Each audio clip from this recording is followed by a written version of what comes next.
Chief के नाम 6 नकात हैं उसमें। और फिर यही बात कही गई है कि जो है वो अपनी जो पॉलिसीज है उनको चेंज करें। एस्टैब्लिशमेंट का रोल जो है वो सियासत में नहीं होना चाहिए। ये तमाम तर मामलात हैं। फैसल चौधरी आज अडयाला जेल में मानी पीटीआई से जो 9 मई का केस था, मुलाकात हुई उनकी, उसके बाद वो गुफ्तगू कर रहे थे बाहर आके मीडिया से। और ये बात उन्होंने कही कि अब एक और खुला खत जो है वो बानी पीटीआई ने लिख दिया है आर्मी चीफ को।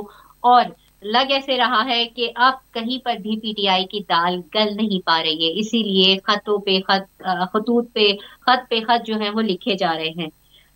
मैं लगारी साहब आपकी जानिब आऊंगी कि एक और खत आ गया। और इतनी ज्यादा खतों किताबत की क्या जरूरत है? ये तो फिर क्लियर मैसेज दिया जा रहा है कि नो लिफ्ट है एस्टेब्लिशमेंट की जानिब से पीटीआई को। देखें, ये खतूत जो लिखे जा रहे हैं ना, ये खतूत इसलिए लिखे जा रहे हैं कि हर चीज ऑन रिकॉर्ड हो। कल को कोई ये ना कहे कि इमरान खान साहब ने तो ये बात की ही नहीं थी, ऑन रिकॉर्ड बात नहीं की थी, ये तो हियर से थी, इससे या उससे हमने सुन ली, खान साहब ने तो ऐसी कोई बात की कही नहीं। जैसे अभी हमारे उस्मान भाई ने कहा कि फैसल सलीम, जो आपने भी बात कही कि जो सेनेटर थे, तो कम से कम वो एक बात बोल दी गई कि जी हम इनको डिथ्रोन कर चुके हैं, कुछ शो कॉज नोटिस मिल चुका है। तो खतूत लिखना इसलिए जरूरी है, ये दुनिया में बड़े लीडर्स ने ये खतूत लिखे हुए हैं। गांधी हो, कायद आजम मोहम्मद अली जिन्ना, उन्होंने खतूत लिखे हैं। अपना मार्टिन लूथर किंग ने जो है वो खतूत लिखे हुए हैं। नेल्सन मंडेला ने, बहुत सारे लीडर्स जो है वो किताबें भी लिखते हैं जेल से, खतूत भी लिखते हैं। जुल्फकार अली भुट्टो ने अपनी बेटी शहीद मोहतरमा बेनजीर भुट्टो को भी खत लिखा था। नहीं लेकिन ये देखिए, खत बेटी इसलिए को जरूरी है। मैं लगाई साहब थोड़ा सा एक ये कि बेटी को खत लिखना, किताबें लिखना या अपनी तारीख लिखना, अपनी ये आप मुझे बीती पता था लिखना, ये एक मुझे अलग पता था चीज आप है। यही मगर बात आर्मी बोले। चीफ को खत लिखना, मुझे चीफ पता था, जस्टिस ऑफ मुझे अंदाजा था पाकिस्तान कि को आप खत यही बात लिखना, बोलेंगी कि बेटी को खत लिखना एक अलग बात है। बिल्कुल, बेटी को खत लिखना एक अलग बात है। लेकिन कोई भी बाप अपनी बेटी को जब खत लिखता है तो इस तरह पब्लिक नहीं होता जिस तरह जुल्फकार अली भुट्टो साहब का वो खत जो है वो किताब की शक्ल में है। तो इसी तरह जो लीडर्स होते हैं जब वो कोई खत लिखते हैं तो वो ऑन रिकॉर्ड आते हैं। वो कल का यू नवे तो कल वो हो सकता है वो शायद किसी निसाब का हिस्सा हो। और जो खत लिखना, अगर मैं पूछूंगा कोई बुरी बात है? नहीं, बिल्कुल बुरी बात नहीं है। किसी को अगर आप खत लिखते हैं तो उसका मतलब ये है कि आप उनको कोई अपनी बात पहुंचाना चाहते हैं। अपनी बात पहुंचाना कोई गलत बात है? बिल्कुल गलत बात नहीं है। जहां तक सियासत में ताल्लुक ना होने की बात है, ये तो इदारा खुद कहता है कि जी हम सियासत में इन्वॉल्व नहीं हैं, सियासी पार्टियों को आपस में बात करनी पड़ेगी। खान साहब का एक पर्सपेक्टिव है उसमें कि हमारे पास जो सबसे बड़ी कुवत है इस मुल्क में वो एस्टेब्लिशमेंट है।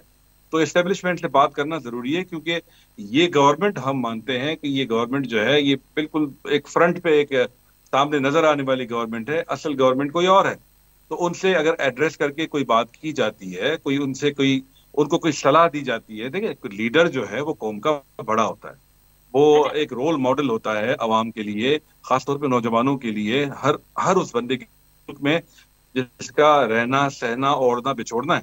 तो यहाँ पे अगर वो खत लिख रहे हैं और अपनी कुछ सजेशंस दे रहे हैं कि उनकी नजर में मुल्क के हालात जो हैं वो किस तरह खराब हो रहे हैं या किस तरह खराब हो सकते हैं, या उनको बेहतर किस तरह किया जा सकता है, I think that is all about the letter. इसके अलावा उसका कोई और कॉन्टेक्स्ट है नहीं। हम्म। नहीं देखिए, आप वो तो अब आप कह रहे हैं ना फ्रंट पे कोई और है, पीछे से कोई धागे कोई और हिला रहा है। तो मेरा आपसे यहाँ एक सवाल है कि क्या 2018 की गवर्नमेंट की फ्रंट पर सिर्फ आप ही लोग थे, पीछे से कोई धागे नहीं हिला रहा था, कोई इंस्ट्रक्शन नहीं दी जाती थी? अब जबकि खुल के इतनी सारी बातें सामने आ चुकी है पीटीआई गवर्नमेंट की। देखिए, खान साहब ने दो तीन बातें बड़ी क्लियरली कही। उन्होंने कहा जी मेरी गलती है कि मैंने बाजवा साहब को एक्सटेंशन दी, नंबर एक। नंबर दो, उन्होंने ये कहा कि मेरी ये भी गलती है, मुझे ये कोalition गवर्नमेंट जो है ये कबूल नहीं करनी चाहिए थी। ये दो बातें हम्म। तो वो खुद मान चुके हैं कि मुझसे ये हम्म। गलती हुई है। ठीक है। अच्छा, अब 2018 की आपने अगर आप बात करती है, कई ऐसे सीट्स थी जिसपे पीटीआई जीत रही थी या जीत चुकी थी जो नहीं जीत सकी। और कई ऐसी सीट्स भी यकीनन होंगी जिन पे शायद कोई मंजूर नजर होंगे जो जीत नहीं पा रहे थे, उनको जितवा दिया गया हो। अभी आप यहाँ पे लेटेस्ट जो इलेक्शन है 2024 की, इसकी तो कोई मिसाल ही नहीं मिलती ना। अगर यानी ये होता है कि जी एक बंदा अवाम में पॉपुलर होता है, उसकी सीट्स अगर 100 से वैसे ही क्रॉस हो रही हैं, तो हो सकता है कि उसकी मदद करके आप 110 कर दें या 120 कर दें।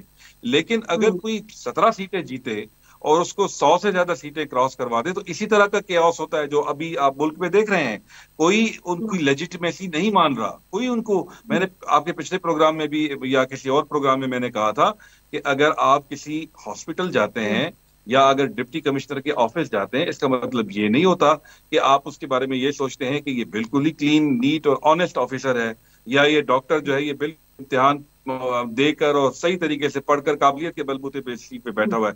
नहीं, क्योंकि आपको नहीं पता होता। आप जाते हैं, उनसे अपनी बात करते हैं, आपको अगर वो मसला हल होता नजर आता है तो आप उनकी तारीफ भी करते हैं और उनकी मिसाल भी देते हैं। अगर आपका मसला, जायज मसला अगर हल नहीं होता तो आप जाहिर है बाहर आके बताते हैं कि मेरे साथ नाइंसाफी हो रही है, ज्यादती हो रही है। तो 2018 का जो इलेक्शन था वो इस तरह का इलेक्शन नहीं था जिस तरह का 2024 का इलेक्शन था। ठीक है, ठीक है, ये बात आपका पॉइंट आ गया और ये बात मानने वाली भी है। मारूफ साहब आपकी तरफ आऊंगी, और अब ये सिचुएशन सारी आपके साथ है, खत पे खत आ रहे हैं। अब 2018 के इलेक्शन पर भी सवाल उठाए जा रहे हैं, 2013 के इलेक्शन पर भी सवाल उठाए गए थे, 35 पंचर खान साहब ने कहा था। 2024 के इलेक्शन भी जो है वो मुतनाज़ा तरीन तारीख के इलेक्शन बन गए। तो अब ये सिचुएशन आप क्या देख रहे हैं कि ये किस तरीके से आप कभी अब ग्रैंड अलायंस की भी बात हो रही है, क्या आपको लग रहा है कि ग्रैंड अलायंस के जरिए, खुद के जरिए ऑपोजिशन जो है वो प्रेशर आप लोगों के ऊपर डाल पाएगी, गवर्नमेंट पे डाल पाएगी? बात यह है कि जो पीटीआई है उसको आप अंदाजा करें, पिछले 1-2 महीनों में इन्होंने केपीके का सदर चेंज किया है। आज बैरिस्टर सैफ को इन्होंने स्पोक्समैन खत्म कर दिया है, अफजल मरवत को पार्टी से निकाल दिया है। इनकी सियासत से जो है ना वो तो हर पार्टी में कर्नल साहब उस पे से आ जाए, वो तो हर पार्टी के अंदर नहीं, मैं जो बताने लगा वो वजह ये है कि इनकी सियासत दफन हो रही है। अभी इन्होंने 2 दफा फेडरेशन पे हमला किया, नाकाम हुए हैं। इन्होंने कहा जी जेल में भरो, लोग नहीं निकले। लोग जो है ना, लोगों के मसले ये नहीं है कि इमरान खान जेल में है या नहीं है। लोगों का मसला ये है कि उनके बच्चों को मुलाजमतें मिले, उनके घर मिले, उनको रिहाइश मिले, उनको सेहत मिले, उनको तालीम मिले, उनके बच्चों का मुस्तकबिल हो। अभी ये लोग जो हैं, इनकी चूंकि ये काम तो करने वाले नहीं है। अभी केपीके में ना ऐसा काम हो रहा है, रोज वहां करप्शन की वारदातें हो रही हैं। अभी इमरान खान साहब को समझ है कि मेरी जो है सियासत दफन हो रही है, तो कभी वो चीफ को खत लिख देते हैं, कभी वो चीफ जस्टिस को लिख देते हैं, कभी ये बात कर देते हैं, कभी वो बात करते हैं, सिर्फ अपनी सियासत को जिंदा रखने के लिए। लेकिन ये बड़े ओछे कंडे हैं। मुझे ये बताएं कि एक छोटा सा है, आप क्या है, आप पीटीआई की सियासत से मुझे आपको किसी को भी इख्तिलाफ हो, मगर इस वक्त जो स्ट्रीट पावर पीटीआई के पास है ये तो मानने वाली बात है, नेशनली भी इंटरनेशनली नहीं, ऐसी कोई बात नहीं है। स्टील पावर का जब मुझे ये बताया, मैंने यही तो बताया आपको, जब इन्होंने कहा था जी जेल भरो, कितने लोग गए थे जेल में? ये ऐसे ही मुझे ये बताएं कि जो फजल रहमान साहब हैं वो कहते हैं जी कि केपी की गवर्नमेंट जो है 47 की पैदाश है। अभी ये कहते हैं जी पंजाब में 47 की पैदाश है। अभी इशू ये है 2013 में जो इलेक्शन हुए थे उसके बाद भी इन्होंने कहा जी धांधली हुई है, इलेक्शन जी कमीशन बनाओ, 4 हल्के खोलो। नासिरुल मुल्क, चीफ जस्टिस नासिरुल मुल्क के सरबराही कमीशन बनाया, उसमें क्या निकला? इनका मसला ये है कि इधर माई वे और हाईवे, अगर हमारी बात नहीं मानी जा रही तो आर्मी चीफ गद्दार है, हमारी बात नहीं मानी जाती तो अदालतें इंसाफ नहीं कर रही, हमारी बात नहीं जा रही तो अदारे जो है वो गलत काम कर रहे हैं। हमारी बात जी नहीं सर, ये बहुत हार्ड वर्ड आपने कह दिए। गद्दार नहीं कहा उन्होंने, अपने सारे खुतूत में ये कहा है कि ये फौज हमारी फौज है, हमारे मुल्क के लिए कुर्बानियां दे रही है, हमारे बच्चों के लिए कुर्बानियां दे रही है। नहीं, उन्होंने कहा था ये जब मीर जाफर और मीर सादक, उन्होंने कहा था आर्मी चीफ के लिए। कमाल कर रही हैं आप, इन्होंने मीर सादक और मीर जाफर का लफ्ज इस्तेमाल किया था, आपको याद होना चाहिए। इन्होंने सब खुद पहले तारीफें की कि बाजवा साहब बहुत डेमोक्रेट जनरल हैं, बड़े ही मुल्क सपोर्ट कर रहे हैं, ये कर। बाद में उन्होंने कहा जी कि ये मीर जाफर और मीर सादक है, और फिर उन्होंने पता नहीं क्या क्या अल्फाज इस्तेमाल किए। इन्होंने देखें फखरुद्दीन जी इब्राहिम को इनकी इमारत है, इनकी मुशावरत से इलेक्शन कमीशन बनाएगा, उस पर उन पर कीचड़ उठाला। जस्टिस रजा जो थे वो इनकी मुशावरत से बने इलेक्शन कमीशन, उन पर कीचड़ उठाला। ये जो राजा सुल्तान सिकंदर हैं, ये इन्होंने खुद तैनात किए, अभी उनके बारे में क्या कहते हैं। इनका इशू मैंने पहले बताया कि जब कोर्ट इनकी ख्वाहिश के मुताबिक फैसला करे तो कोर्ट ठीक है, अदारा को इनके हुक्म के मुताबिक चले तो ठीक है, अदरवाइज वो अदारा भी खराब है, कोर्ट भी वो जाली है, पार्लियामेंट भी वो जाली है। अब इस तरह निजाम नहीं चल सकते। आपके सामने मैं बताऊं कि अभी 26वीं तरमीम का जो मसौदा जब पार्लियामेंट में आया तो फजल रहमान साहब और ये लोग इकट्ठे थे, इन्होंने वो एक बड़ा मुंह बनाई है, इसको हमने रोकना है।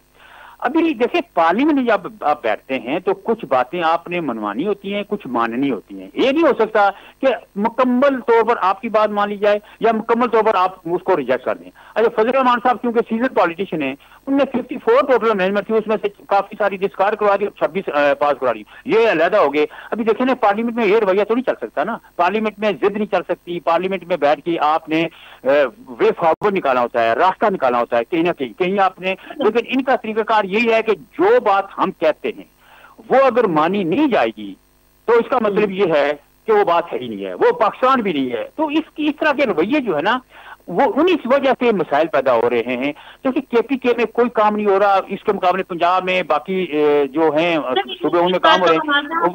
जी, केपीके और पंजाब के में जो काम हो रहे हैं, इस बात का मवाजना करने की हम अलग से प्रोग्राम करेंगे, मगर इस वक्त हमारे प्रोग्राम का वक्त खत्म हो गया। आज तक के लिए बस इतना ही, मुझे दीजिए इजाजत। अपना और अपने जाने वालों का बहुत ज्यादा रखिएगा ख्याल। अल्लाह हाफ़िज़।